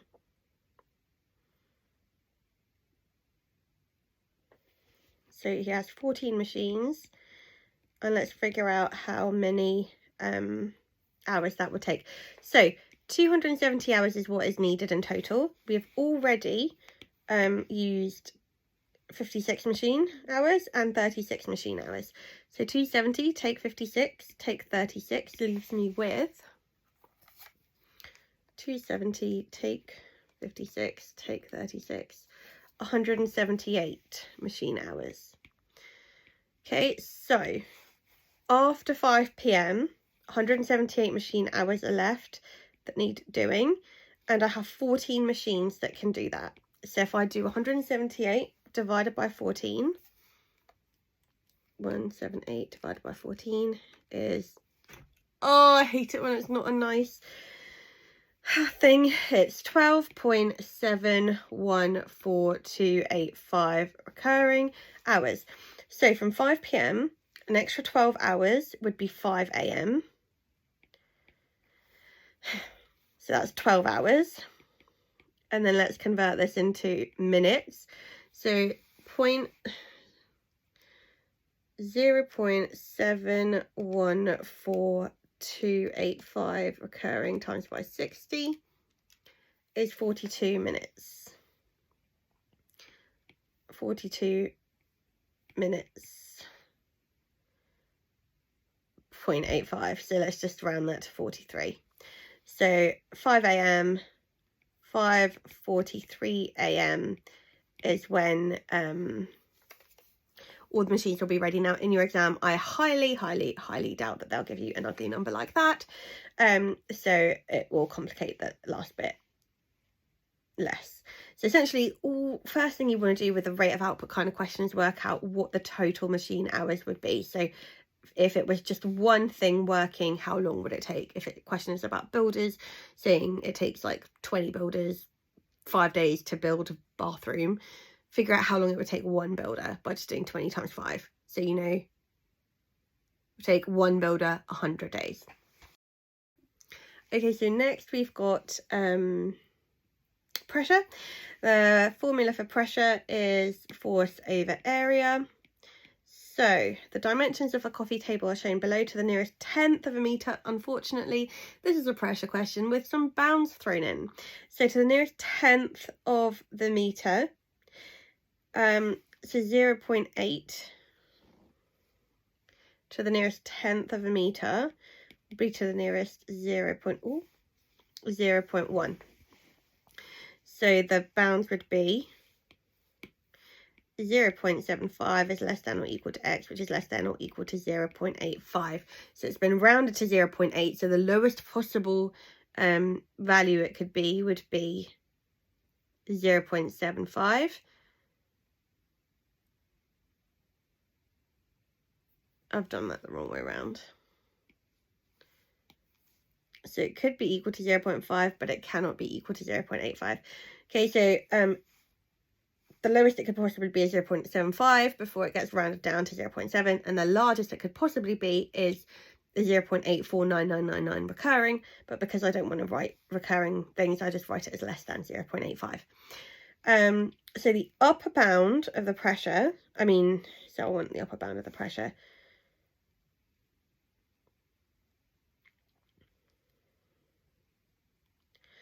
Okay, so the lower bound would, the bounds of the length are this. So then we've got 1.2 meters. Once again, it's to the nearest tenth of a meter, so that would be 1.15 is less than or equal to x, which is less than 1.25. A force of 240 newtons is applied to the table. The force is to the nearest 5 newtons. Excellent. So 240 newtons. Remember, when we're doing bounds, to the nearest 5, split that in half, which is 2.5. So that would be 242.5 newtons is the upper bound, and 237.5 is the lower bound. And we want to work out the upper bound of the pressure. So let's work out the lower bound of the table first. That will give us the area. So 0.75 times by 1.15 is 0.8625. So lower bound area is 0.8625 meters. Upper bound area is 0.85 divided by 1.25, which is 0.68 meters. Oh, I did divide it. Oh my gosh. Right, hold on again. So 0.85 times by 1.25 is 1.0625. Always double check your answers, especially if it doesn't make sense. For instance, you would expect larger numbers to give you a larger area. Okay, now we want to work out the upper bound of the pressure. So pressure is force, in this case, 142.5 and 230 between, divided by area. So let's think, what would give us the upper bound of the pressure? Now, if you don't know which order is going to create the largest pressure, just type in a few things, because so often people are like, oh, I know the largest force divided by the smallest area will give me the highest pressure. But if you're not sure, just try them out. So this would be the upper bound force, and this would be the lower bound force. So ideally you might want to try upper bound force over upper bound area, upper bound force over lower bound area, lower bound force over lower bound area. So let's just have a quick go at doing those. So let's do the upper bound force, which would be 242.5 divided by the upper bound area, 1.0625. What does that give me? 242.5 divided by 1.0625 is 228.24, I'm just rounding, newtons over meter squared. Oh, and remember that pressure is always written in, so pressure is force over area, so the force is in newtons, area is in meters, so you write it over whatever units the force is over whatever units the area is. Okay, so that is the upper bound over the upper bound. Now let's try upper bound area, which is 242.5 over the lower bound area, 0.8625. So 242.5 divided by 0.8625 is 281.12 newtons per meter squared. So obviously upper bound over lower bound. Oh, sorry. Oh my gosh, I've forgotten what I've done now. So that's the upper bound over the upper bound. This is the upper bound over the lower bound. Now let's try the lower bound force. So 237.5 over the upper bound area, which is 1.0625. So 237.5 divided by 1.0625 gives you 223.53. And then the last one, let's try the lower bound, 237.5 force divided by the lower bound area, 0.8625, which gives you 275.36. Okay, so the upper bound of your pressure is going to be the one that is, oh, I didn't realise I could highlight. So over here, that would be your upper bound of pressure, because that is the highest pressure, which is achieved by dividing the upper bound of your force divided by the lower bound of your area. So so essentially with the numerator, you want it to be as large as it possibly can, and the denominator to be as small as it possibly can in order to get the overall largest pressure. But a lot of people get confused with this, so if you don't know that, then just work out each thing and you'll see the largest one. Okay, percentage increase. Right, so Kira puts £4,700 of savings into her account. She leaves the money in her account. After 4 years, she has a lot more. What interest rate did the account pay? Okay, so percentage increase. We know that £4,700 was put in, and the interest rate was X, I don't know, to the power of 4, because it's 4 years. So that would give us 5,248.92. So X to the power of 4 must be, what's 5,000? We divide both sides by 4,700. We're just rearranging to find the value of X. So 5,248.92 divided by 4,700 is 1.116791489. Okay, so I know that X to the power of 4 is that. So in order to just get X on itself, if I had X squared, what would I do? I would do the square root. So I do the same thing, except instead of the square root, I do like the 4th root. So let's do that. So on your calculator, use that little one here, where you can enter anything. So to the root of 4, 1.116791489. What does that give you? X is 1.027999785. Okay, so that means that 4,700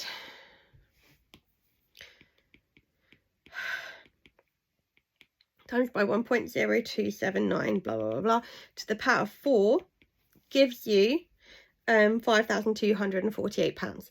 So what was the interest rate? Well, when we do interest rates, it's always this little bit here that tells us what the interest rate is, because the 1 represents the 100%. The 100% is what you put in. So 4,700 is your 100%. So anything that an increase on that would be this part here. So the multiplier is 0.0279. So let's times that by 100.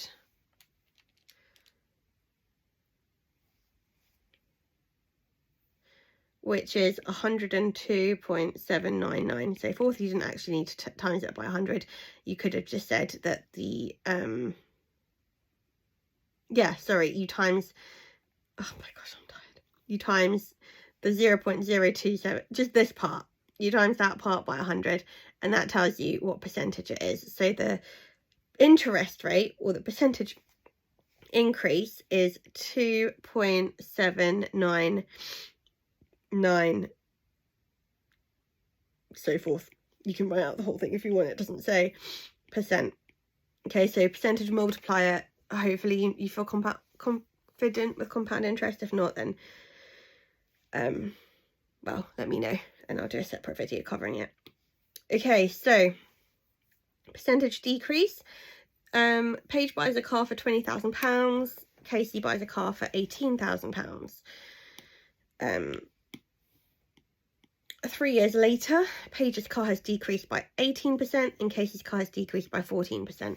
So when we're doing percentage decreases or increases, you always start with your value being at 100%, because that is your starting value.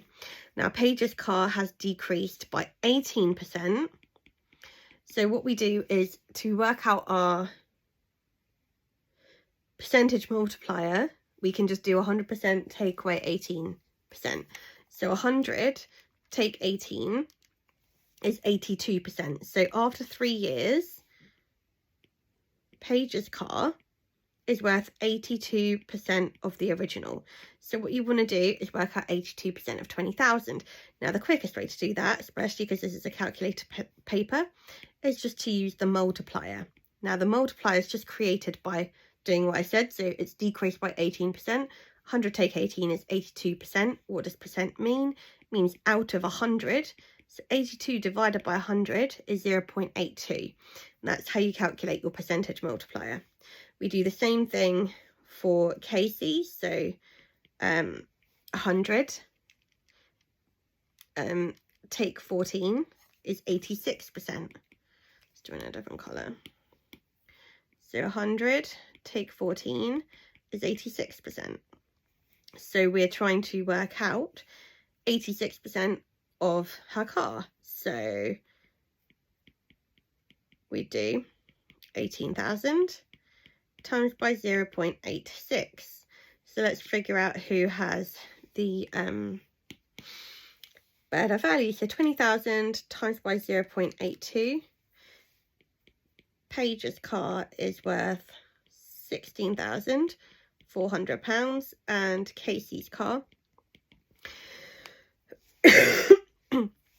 18,000 times by 0.86 is 15,480. So therefore, Paige's car has the greater value. You must show your working. There's my working. And that is the end of ratio. So, well done.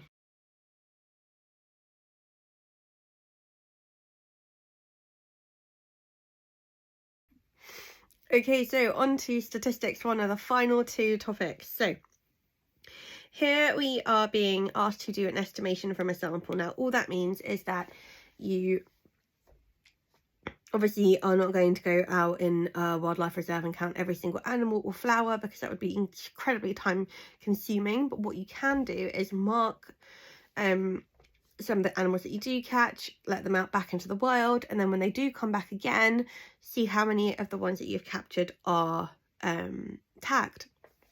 So let's have a look here. It says that Stannick Lakes is a large nature reserve. The wardens want to find out approximately how many greenfinch there are in the reserve. Greenfinch, just a type of bird. Traps are set overnight, and the next morning 35 greenfinch are captured. They are each marked and released. 1 week later, the same experiment is conducted and 28 greenfinch are captured. 4 of these are marked. Okay, so essentially your first trapping, so you've got 35 are trapped out of a total n, like, you know, the number of the population. We don't know what that is. Now we are going to make equivalent to what we capture next. So a week later, 28 greenfinch are captured in total, and 4 of these are marked. So we're going to use that to assume our total population. So we assume that if we've marked 35 of them, however many come back out of however many we catch tells us our population sample. So how would we work this out? Well, to make it, it's just like equivalent fractions. So 35 would be 4n over 28. You multiply both sides by n. And then what would you do? Multiply both sides by 28. So 35 times by 28 is 980 equals 4n. Last step, divide by 4. So 980 divided by 4 is 245. So n is 245. We are going to estimate that the population of greenfinch must be 245. So essentially, this is just an estimate, but it's the best way that we can use to estimate the population species. So whatever you catch on the first day, or whenever you're conducting this sample, over the total population, n represents the total population. You make that equivalent to the amount of marked things that come back to you over the total amount of birds you've captured. So yes, that's how we do that question. Then we have got a pie chart question. What do we know about pie charts? We know that the angles inside them add up to make 360 degrees. So what do I want to do in order to draw this? Well, it should also have a centre point. I do 360 divided by the total frequency, the amount of people that it's split in this case 80. So 360 divided by 80 tells me how many degrees in the pie chart each person represents.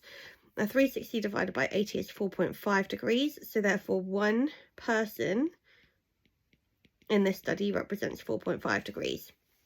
Now 20 people said they like chocolate, so 20 times 4.5 is going to tell me what angle I need for chocolate.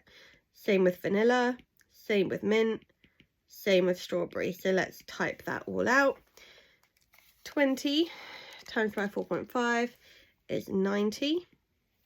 25 times by 4.5 is 112.5. 15 times by 4.5 is 67.5. And 20 times 4.5 once again is 90 degrees. So you're going to want your protractor and a ruler for this, but the first few are pretty simple because you know chocolate is 90 degrees. Well, you got your center of a circle, draw a little 90 degrees, or measure it out, even better, and that would be chocolate. You also know that strawberry is 90 degrees over here. So do the easy ones first. Don't forget to label it. And I'll also say how many degrees is. Then you get your protractor. You always start from 0. Let's say 0 is on this side. And you measure to 67.5 degrees. So that'll be somewhere roughly here. You mark your point and then you join it up. Remember to label it. So you say, so that's 67.5 degrees and that represents mint. Now the rest, if you measure that angle, it should measure exactly 112.5 degrees because they all sum to 360. And don't forget to label it. That's how you do your pie chart. So the key thing is here to figure out how many degrees one person represents. So you just do 360 divided by total frequency. If you had 10 people, you do 360 divided by 10. One person would represent 36 degrees. Okay, and then we've got a nice mean question. How do you work out the mean? Well, it's the sum of all your values divided by the number of values you have. So the expressions below represent 4 numbers, so that means I have 4 values. Oh, not what I thought. And it says the value of the median of the expressions is 24. Okay, well, we know that x is always the same value in the same question. So in this case, x is a constant. So the median must be these 2 numbers. Now, it might have been written not in order of size, so it might have been written like 17x, x, 3x, 5x, in which case to work out the median, you always put them in order of size. And if you have 2 middle numbers, to work out the median, you're just working out the halfway point. You add them together and you divide by 2 if you have 2 middle numbers. So 3x plus 5x is 8x. So therefore, the median is 4x, because 8x divided by 2 is 4x. And we know the median is 24. So we can say 24 equals 4x. So therefore, to solve this, divide both sides by 4. X equals 6. Okay. So how do you work out the mean? Sum of all the values divided by the number of values. So you could do this algebraically, or you could substitute 6 into each of these first. I'll do it algebraically. You do it however you want. So the mean would be x plus 3x plus 5x plus 17. So 17 plus 1 is 18, plus the 8 would be 26x divided by 4. So I know that what's it called, x is 6, so therefore I just do 26 times by 6, which is 156, and I divide that by 4, which is 39. So the mean would be 39. Alternatively, just like I said, you could have multiplied each of the x's by 6. So that would have been 6. That would have been 18. That would have been 30. 17 times 6 is 102. So you could have just worked them out like that, added them all together and divided by 4. You do whichever way is best for you. And that is the end of what's it called? Statistics. So amazing if you've got this far. Thanks for bearing with me in my desperately ill state. And next we've got probability.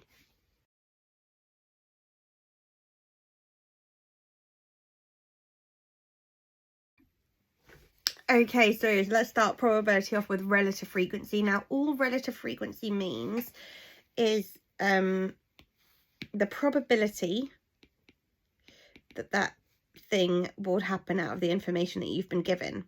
So circle the relative frequency that represents 14 successes out of 20 trials. Well, the probability would be 14 out of 20. Now, as relative frequency, I could simplify that. So let's work out what 14 out of 20 is. That is 7/10, which as a decimal would be 0.7. So therefore I would circle this. So to work out what relative frequency is, you just write it as a fraction. So 14 out of 20, and you simplify it. Don't be fooled by ratio. That's not correct. 7 is obviously not correct either. And 0.14, don't let that fool you. So relative frequency, literally write it as a fraction, and that tells you the probability, the likelihood of that thing happening. Okay, so now we've been given a biased spinner, which just means that it's weighted or something. It's just a lot more likely to land on one thing than another. The spinner is spun once more. Use the table to estimate the probability that the spinner will land on a red. Okay, so this is annoying. They haven't told us how many times it's spun in total. So frequency, remember frequency just means a total amount. So it landed on red 21 times, on orange a total of 33, blah, blah, blah. So my total frequency is the total amount that it has been spun. So let's add them all together. 21 plus 33 plus 5 plus 17 plus 48 is 124. Okay, so your total frequency is 124. And how many times has it landed on red? 21. So the probability that the spinner will land on red is 21 out of 124. So that's what you'd call relative frequency. Use the information you've been given. You always work it out by the total number of things by as your denominator, and then your choice of thing. So in this case, red. So choice, how many times that's landed, and over the total. Now, if the spinner spun another 300 times, how many times would you expect it to land on green? Well, we know that the expected outcome, you have to work out what the probability of that event happening is, and you multiply it by the number of trials or whatever. In this case, the number of trials would be 300. Oops, let's write the actual formula first. So probability of it happening times by the number of times it's trialed. So in this case, the probability of it landing on green, how many times would it land on green? 48. So the probability would be 48 over 124, and I'd multiply that by 300. So literally just plug it into your calculator. 48 over 124 times by 300 is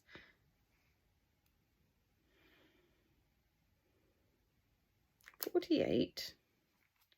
It's given me an ugly decimal, but 48 over 124, yes, it is an ugly decimal, times by 300 is 116.1290, blah, blah, blah, blah, lots and lots of numbers. So how many times would you expect it to land on green? Well, this is a real life question, so sadly you cannot round up, so you would just say 116 times. Okay, almost at the end, right. On a biased dice, the probability of getting a 2 is 0.4. The dice is rolled 120 times. How many times would you expect to roll a 2? Amazing. Expected value. What's the formula?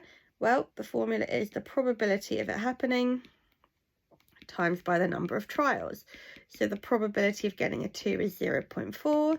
The number of times you've trialed it is 180. So you just do 0.4 times by 180. Which is 72. So you would expect to roll a 2 72 times. And that's it. And finally, Venn diagrams. Okay, so here is a Venn diagram representing a set of numbers, the universal set. So this just represents the universal thing. So everything inside this Venn diagram has to be a prime number that is less than 40. So it might help to write out your prime numbers less than 40, as you are going to need to use them all. So prime numbers are 2, 3, 5. Remember, 1 isn't a prime number because a prime number has two factors, 1 and itself. So 1 and itself. 1 only has one factor, 1.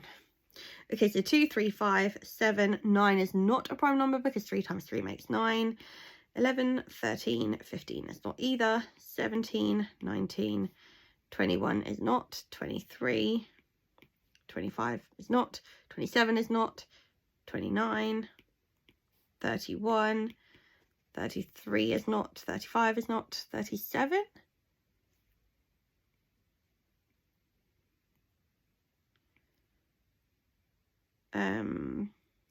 39 is not.